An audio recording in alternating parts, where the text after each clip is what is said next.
రెడ్డి గారి పాలనలో ఆంధ్రప్రదేశ్ రాష్ట్రంలో రోజు రోజుకి కూడా పెరిగిపోతున్నటువంటి హింస, అది ఎవరి మీద? పవిత్రమైనటువంటి దేవాలయాల మీద, అలానే దేవుడికి సేవకులుగా ఉండేటువంటి అర్చకుల మీద. ఇంతకన్నా దుర్మార్గం, ఇంతకన్నా దారుణం, ఇంతకన్నా దాష్టికం ఇంకేమన్నా ఉందా? ఇన్ని 4.5 సంవత్సరాలుగా మనం చూస్తున్నదల్లా ఏంటయ్యా అనంటే దేవాలయాల మీద దాడులు చేసిన, అర్చకుల మీద దాడులు చేసిన, కనీసం నోరు విప్పని, పెదవి విప్పని ముఖ్యమంత్రిని చూస్తున్నాం. అలానే ఆ సంబంధిత శాఖా మార్చుల్ని కూడా చూస్తున్నాం.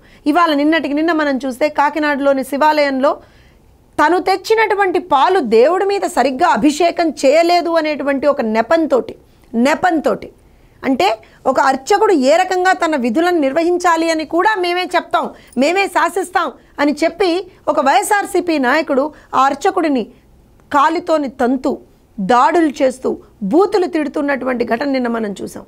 ఇంతకన్నా దారుణం ఏదన్నా ఉందా?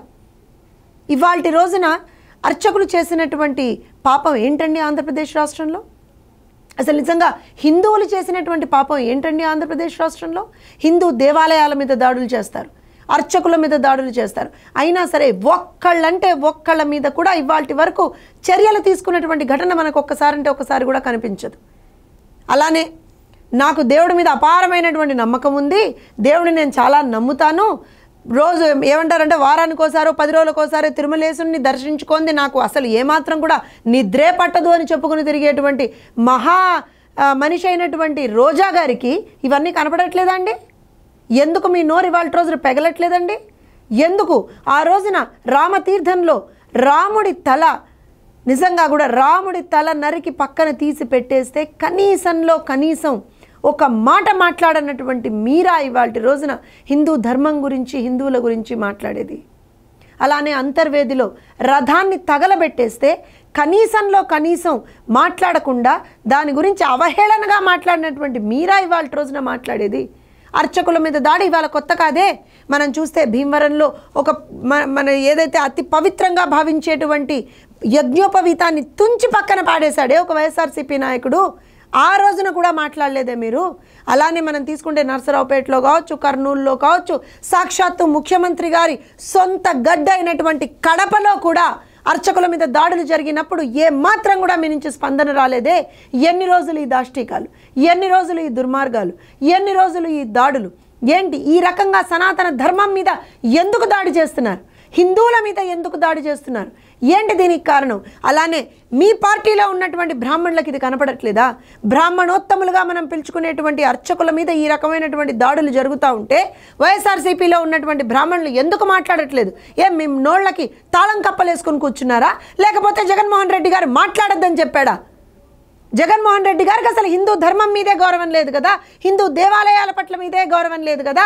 సాక్షాత్తు కలియుగ దైవమైనటువంటి తిరుమలేశుని దర్శించుకోవడానికి వెళ్ళేటప్పుడు కూడా కనీసం డిక్లరేషన్ మీద సైన్ చేయడే? కనీసం ఏ ఒక్క కార్యక్రమాన్ని కూడా, ఎంతో పవిత్రంగా భావించేటువంటి ఏ కార్యక్రమాన్ని కూడా కనీసం సతీ సమేతంగా ఆయన ఏ రోజున చేయడే? దేవుడి దగ్గరికి వెళ్ళడానికి బదులు దేవుడి సెట్లు అంటే దేవాలయాలనే, ఆ సెట్లనే ఇంటి దగ్గర వేసుకునేటువంటి ఒక దౌర్భాగ్యకరమైనటువంటి పరిస్థితిలో ఆంధ్ర రాష్ట్రాన్ని ఇవాళ రోజున ఉంచినటువంటి జగన్మోహన్ రెడ్డి గారు చెప్పారన్నా మీరు ఇవాళ రోజున నోళ్ళు మూసుకొని కూర్చుంటున్నారు? బ్రాహ్మణుల మీద దాడి జరిగినా మాట్లాడరు, దేవాలయాల మీద దాడులు జరిగినా మాట్లాడరు. ఇంత జరుగుతుంటే కనీసం మీ నోరు మీరు మెదపట్లేదు అని అంటేనే మీరు అక్కడ ఏ విధంగా నిజంగా మాట్లాడితే బానిసలుగా బతుకుతున్నారా అనేటువంటి ఒక డౌట్ వస్తూ ఉంది. ఖచ్చితంగా ఇది సనాతన ధర్మం మీద దాడి. ఖచ్చితంగా ప్రతి ఒక్క హిందువు దీని గురించి మాట్లాడాల్సినటువంటి ఒక అవసరం ఉంది. తెలుగుదేశం పార్టీ పక్షాన ఎవరైతే అర్చకుడి మీద దాడి చేశారో వారిని కఠినంగా శిక్షించాలని చెప్పి మేము కోరుకుంటా ఉన్నాం. ఈ విషయాన్ని ఇక్కడితో వదిలిపెట్టేటువంటి ప్రసక్తి లేదు. ఖచ్చితంగా మా సంస్కృతి సాంప్రదాయాల్ని, హిందువులకు ఉన్నటువంటి దేవాలయాలకు సంబంధించినటువంటి పరిరక్షణని ప్రతి ఒక్కటి కూడా కాపాడేటువంటి బాధ్యత తెలుగుదేశం పార్టీ తీసుకుంటుంది.